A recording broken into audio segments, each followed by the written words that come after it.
Avalanche and the price action on it does not really look good right now. We're going to talk about that today. I've got the daily chart in front of me, and you can see just visually, very quickly, you can tell that since December 24th, we have been in this downward channel from by Avalanche. We've seen highs, then lows, lower highs, lower lows, lower highs, and we're working on a lower low now. This is not unique to Avalanche. We're seeing that across several coins. ADA is under pressure. Doge has its own channel it's dealing with. Just did a video on DOT, Matic. I could go through pretty much all the coins that I do videos on and see that you're seeing the same kind of pressure, the downward pressure in many of these altcoins. So Avalanche is not unique. It's just dealing with what we're dealing with in the crypto market. That is this pullback seemingly since the end of December and 1st of January. Much of that has been caused, well, there's two reasons really. One, I mean, come on guys, look at this. This is almost absurd. From 9 in October to a high of 50 in December. That's an increase of 500% plus. Okay, we certainly can suppose that financial instruments are going to go up 500% and not give back something. So if you are an Avalanche holder from somewhere back in really any time of 2023, but especially if you got in below 15, wow, you're doing fantastic right now if you got in right here, because everything is just skyrocketing up for you and you have seen some significant gains. Even here at 9, and we've given back up to where we stand around 32, that's still an increase of 3 times where we were in October. Most coins did not go up 5x from the run in October. ADA didn't. It went 2.5 times up, and it's having a hard time staying doubled right now. Same with VET. It went up 2.5 times, and it's slightly below double where it was from October. You guys in Avalanche are looking extra fine because even after these giving back these levels, you're still 3 times as much as you were in October. So congratulations on that. That is fantastic. But you can't help but see the downward pressure in Avalanche. And that downward pressure is causing us to give up these levels of support. Say one right there. We've crossed that one, wrestled with it for a while, but crossed below it. Now we're wrestling with this level of support between 30 and 33. Is 30 and 33 going to break soon? You have to assume so. Until the market tells you something different, you have to assume so. We're still seeing some weakness in Bitcoin. You're still seeing how we've fallen out of the bottom of this rising daily channel. And here's where we were wrestling with a lot of support levels across altcoins. And I was saying if Bitcoin breaks below this and tags 40,000, which we came awful close to doing, then a lot of those altcoins were going to enter their support or give up their support levels. Some have already given them up. Look at ADA. It was in a support level. That move in Bitcoin caused it to give up that support level and fall into another range, okay?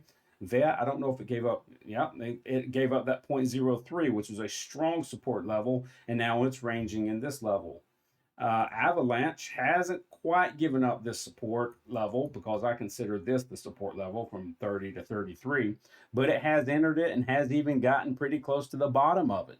So until Avalanche does this, okay, until it can somehow, some way get out of this rising or falling channel, until it can do that in some way, you have to assume there is downward pressure on Avalanche. Does that mean we're going to drop like a brick down to 24 and continue on? Of course not. Avalanche is too good. And even going down here, there's been ups and downs in the process. Doesn't mean we're going to fall like a brick, but it does mean you have to assume this channel is going to hold until this channel does not hold, if that makes sense. Don't be fooled by this. If you see a nice day up here, Don't be fooled, because it could just mean we're going to do more of this, right? So don't be fooled if price goes up and hits that top of the channel. That's something we're watching with Doge right now. It's in its channel. It's having a fantastic day right now. It's challenging the top of this channel, but we can't assume it's going to break it until it closes out of it consistently. And it's got a couple of other levels of resistance it's got to get above that I talked about in another video. But Avalanche is the same. You've got, for us to get higher highs and start moving it back into positive moves upward, we're going to have to break outside of this downward channel and stay above it consistently for several days. A spike out and back in, like we had here, doesn't help us, right? Got to be a solid breakout.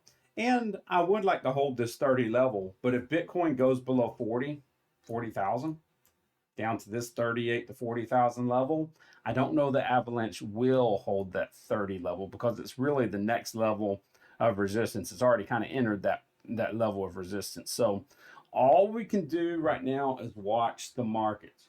Bitcoin is having a good day the last couple of days and kind of gaining back up. It does not mean anything. You can tell I make so many videos, I can't remember if I told you this already or if it was a previous video, but watch for this. We're not going to get excited with Bitcoin until it closes above 45,000, because this could very well be in the cards, a move up to 44, 45,000 and then back down. And that's why you have to watch Avalanche as well. Don't be fooled by that.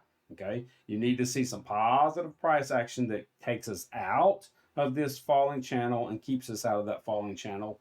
Until then, we are having downward pressure in Avalanche.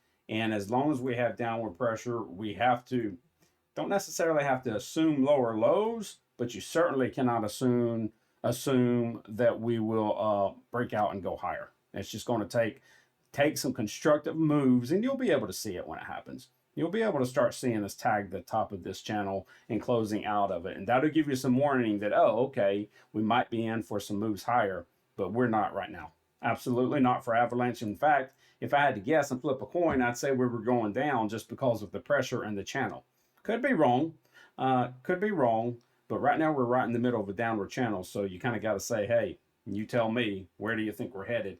And that is over the next few days to weeks. Even if we land here or land here, look, that's still very constructive price action for regrouping, rebasing, and headed for new moves higher sometime in 2024. So this is not a negative video. Should have mentioned this up front, that everything I've talked about has to do with over the next few days and few weeks. Long-term, Avalanche is looking fantastic, and I expect only good things in the long term for 2024. It would very much surprise me if we are anywhere close to 50 at the end of 2024. That would be a surprise. I think we'll be considerably higher. So this is a perfect time to pick you up more Avalanche, or if you want to get a better deal, wait for this drop between 24 and 30. We might see that in the next few days or weeks, and you can pick you up even more Avalanche. That would also be a good entry. All right, watch this channel. That's where we are for the next few days and weeks until we break out toward the top, if we do. Y'all be careful out there. Trade wisely. Watch your money.